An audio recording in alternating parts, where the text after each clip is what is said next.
you feel if with just one summer of full-time work, you could pay for your university courses and your living expenses and still have some money left over for beer? If you're sitting here thinking, yeah, that was my experience, then you might be a baby boomer, born from 1946 to 1964. But if you're sitting here thinking, wow, that would be amazing, then you might be a millennial, like myself, born from 1981 to 1996. My mother and I had very similar professional experiences. We both attended the University of Alberta and graduated with our accounting degrees, hers in 1982 and mine in 2014. We would both then go on to earn our CPA designations at the same large accounting firm. You could say the apple doesn't fall far from the tree. But the truth is, the world was a much different place for her than it was for me. University cost my mom just $1,200 per year, whereas my business degree was $8,000 per year, a 567% increase. My mom's starting salary was $18,000, which was generous if you compared it to the cost of her first home, coming in at $100,000, or 5 times her annual income. My starting salary at the exact same company was $41,000 a year, so just a little bit more than double hers. But the cost of my first home was $600,000. That's 14 times my starting salary. Millennials face unprecedented financial hurdles when it comes to building wealth. The average student debtor graduates with $46,000 of student loan debt, and their starting salary is just $54,000. Millennials have to work 3 times the number of hours that their parents did to earn enough for just 1 year of post-secondary. And housing in 2021 has skyrocketed, with the average cost of homeownership in Canada at over $700,000. Millennials will not be able to earn and build wealth the same way that their baby boomer parents did. The wealth gap between these generations is compounded by wage stagnation and the gender wage gap. Wages have been stagnant and even on the decline for the past 40 years. And the wage gap compounds this further. White women earn just 84 cents on the dollar. And if we add any level of intersectionality, the gap just gets wider, with women of color earning just 62 cents on the dollar for the same work as men.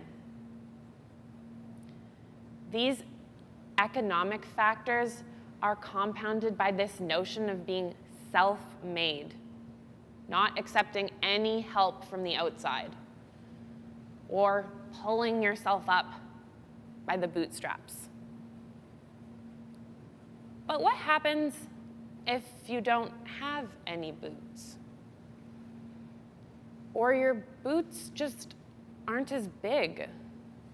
How do you pull yourself up to have a comparable lifestyle to the generations before you? This 19th century phrase was originally coined to describe something absurd. And that's exactly what it is. To pull yourself up by the bootstraps is frankly impossible. But our society continues to tell millennials to stop being so lazy, or entitled and to just work harder. Pull yourself up by the bootstraps. As an aside, when I pitched this to TED, an older white man came up to me after I was done to tell me that I was wrong. This was not what the millennials were experiencing, because the millennials in his life did not experience the same things of the ones I was describing. What I should have told this gentleman at the time was that there are 5 economic factors that millennials face when it comes to financial instability: wage stagnation, the gender wage gap, the housing crisis, inflated post-secondary costs, and childcare. These 5 have contributed to millennial wealth plummeting. When the baby boomers were our age, they held 21% of the wealth in the United States. Fast forward, the millennials currently only hold 4.6% of that wealth. In 1989, the baby boomers' average net worth was $86,000. And just 25 years later, the average net worth of the millennials is just $6,000. Now, this isn't about who had it harder. It's about understanding the differences between these two generations so that we can empower young people to build wealth in different ways. So how do we fix this? How do we support millennials in their wealth building journey now that we understand the differences?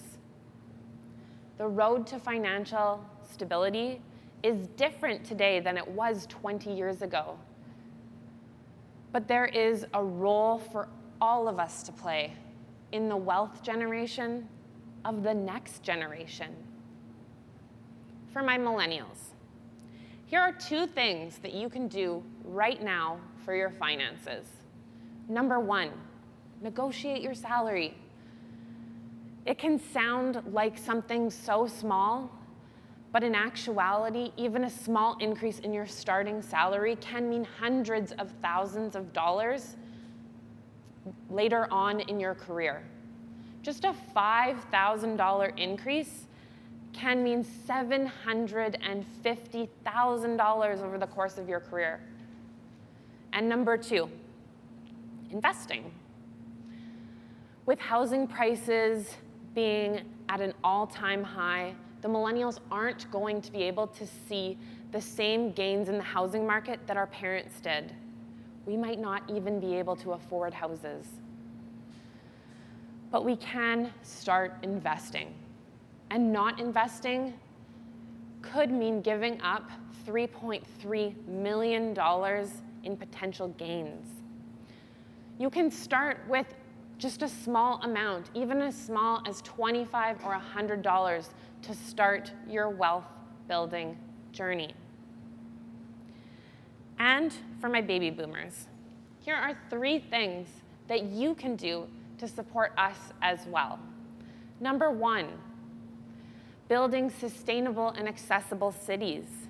We can do this through public transit and multi-generational housing, and building communities like this brings us all together. Number 2, affordable and accessible childcare. Childcare is a huge financial burden for many millennials. 2020 brought us the birth of our first child. And childcare is going to cost us $1,600 a month, or $100,000 before he enters grade 1. This is why policies like $10 a day daycare are so critically important. And number 3, we need to vote for our daughters and our sisters and our mothers and our friends. We have to make this world a more beautiful place for the most marginalized of women. We can do this through ditching the pink tax, things that women pay more for than men, things like shavers and shampoo and pens. Yes, even pens. And we can vote for inclusive representation that will allow us to close the wage gap.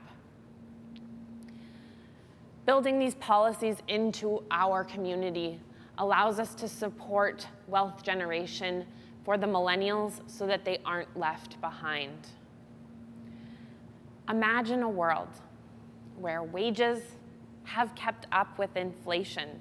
Minimum wage would be $24 an hour, or $50,000 a year. We index things like tax brackets and TFSA contribution room limits. Why are we not indexing minimum wage? In our fictional society, we have affordable and accessible childcare for all, supporting every new parent. We don't even have to look that far to find great examples of this. Quebec has $7 a day daycare. And Sweden has 480 days of parental leave to use before a child turns 8. And lastly, in our fictional feminist society, we finally close the wage gap.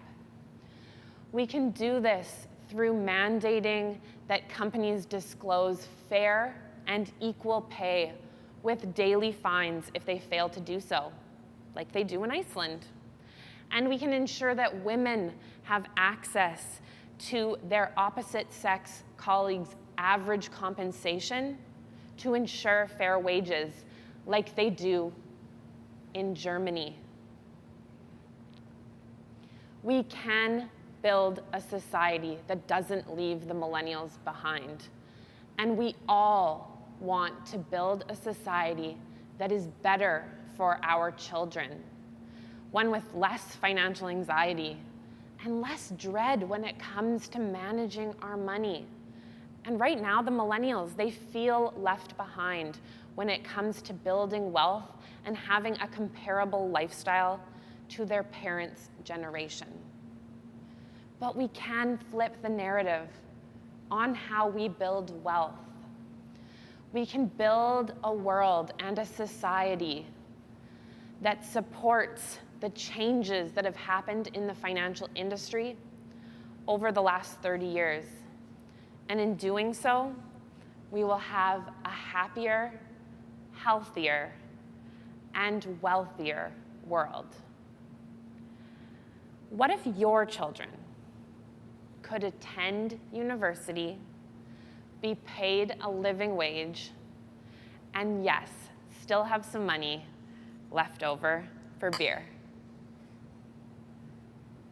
Thank you.